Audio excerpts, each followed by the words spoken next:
এই জন্য আল্লাহ পাক রব্বুল আলামিন কোরআনে কারীমের মধ্যে স্পষ্টভাবে জানিয়ে দিয়েছেন, লা ইন শাকারতুম লাযীদান্নাকুম ওয়া লা ইন কাফারতুম ইন্না আযাবি লাশাদীদ। আমার বান্দাদের মধ্যে যে আমার বান্দা আমার নিয়ামত পাইয়া নিয়ামতের শুকরিয়া আদায় করবে, আল্লাহ পাক রব্বুল আলামিন বলেন আমি তার নিয়ামতকে বাড়াইয়া দিব। আর যে আমার বান্দা আমার নিয়ামত পাইয়াও নিয়ামতের শুকরিয়া আদায় করলো না, আমার নিয়ামত পাইয়া সন্তুষ্ট হলো না, আমি আল্লাহ পাক রব্বুল আলামিন তার নিয়ামতকে ছিনাইয়া নিব। শুধু ছিনাইয়া নিব তা নয়, কঠিন আযাবের মধ্যে তাকে আমি ফেলে দিব। এই জন্য আমাদের নিয়ামত যেন আল্লাহ পাক রব্বুল আলামিন আমাদেরকে যে ধন দৌলত দিয়েছে, যা টাকা পয়সা বাড়ি গাড়ি যা দিয়েছে, প্রত্যেকটা জিনিসের উপরে আল্লাহ তাআলার উপরে নিয়ামতের শুকরিয়া আদায় করতে হবে। আল্লাহ পাক রব্বুল আলামিন কিভাবে আমাকে আপনাকে সৃষ্টি করলেন? আল্লাহ পাক রব্বুল আলামিন বলেন, ও দুনিয়ার মানুষ শুনে রাখো, আমি তোমাদেরকে পুরুষের দুই ফোঁটা নাপাক পানির মাধ্যমে তোমাকে আমি সৃষ্টি করলাম।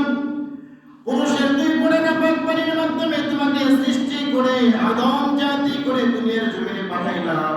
শুধু তাই নয়, এত সুন্দর সুন্দর দুটো চক্ষু দান করলাম।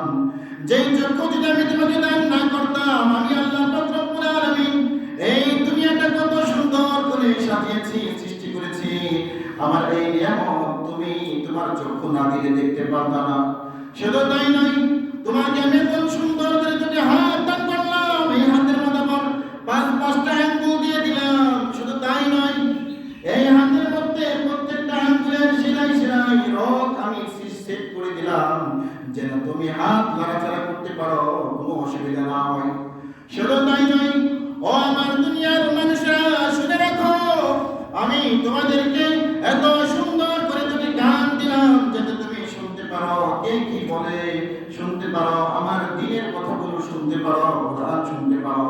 শুধু তাই নয়, তুমি যেন চলতে পারো, চলতে যেন অসুবিধা না হয়, এই কারণে আমি তোমাকে দুটি পা দান করলাম।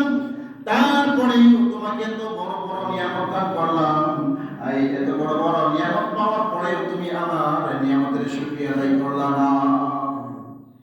আল্লাহ রাসূল সাল্লাল্লাহু আলাইহি ওয়াসাল্লাম বলেন, কেউ যদি আল্লাহ পাক রব্বুল আলামিন নিয়ামত পাইয়া নিয়ামত পাওয়ার পর কেউ যদি আলহামদুলিল্লাহ পাঠ করে, আল্লাহ রাসূল সাল্লাল্লাহু আলাইহি ওয়াসাল্লাম বলেন, কেউ যদি নিয়ামতের শুকরিয়া আদায় শুধু আলহামদুলিল্লাহ পড়ে, আল্লাহ পাক রব্বুল আলামিন এই আলহামদুলিল্লাহটাকে এত পছন্দ করেন যে এই আলহামদুলিল্লাহ বলার পরে আল্লাহ পাক রব্বুল আলামিন ওই বান্দার জন্য জমিন এবং আসমান এর মধ্যবর্তী যত জায়গা আছে, এই পুরো জায়গাটা তামনে কি দ্বারা ভরপুর করে দেয়। সুবহানাল্লাহ, জোরে বলে আল্লাহু আকবার, বলে আলহামদুলিল্লাহ। এই জন্য প্রত্যেকটা কদমে কদমে শুকরিয়া আদায় করতে হবে না আল্লাহ সুবহানাহু ওয়া তাআলা। কিন্তু আমরা শুকরিয়া আদায় করি না, নিয়ামত পাইয়াও নিয়ামতের শুকরিয়া আদায় করি না। এই জন্য আমাদের প্রত্যেকটা কদমে কদমে শুকরিয়া আদায় করতে হবে।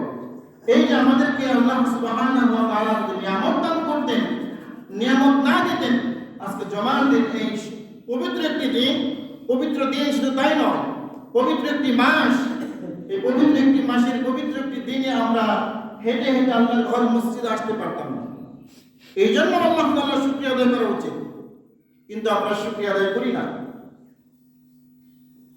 শুকরিয়া আদায় করতে হবে কেমন শুকরিয়া? প্রত্যেকটা কদমে কদমে আপনি যদি আল্লাহ পাক রব্বুল আলামিনের নিয়ামত পাইয়া যদি আলহামদুলিল্লাহ পাঠ করি, কেমন ফজিলত! আল্লাহ পাক রব্বুল আলামিন যদি আপনার জন্য একটি জিনিস 10 বছর পরে বরাদ্দ করে রাখে, আর আপনি যদি শুকরিয়া আদায় করেন, এই শুকরিয়া আদায়ের কারণে আল্লাহ পাক রব্বুল আলামিন খুশি হয়ে সেই 10 বছর আগের নিয়ামতটা 10 বছর পরে পিছিয়ে এখন দিয়ে দিতে পারে। সুবহানাল্লাহ।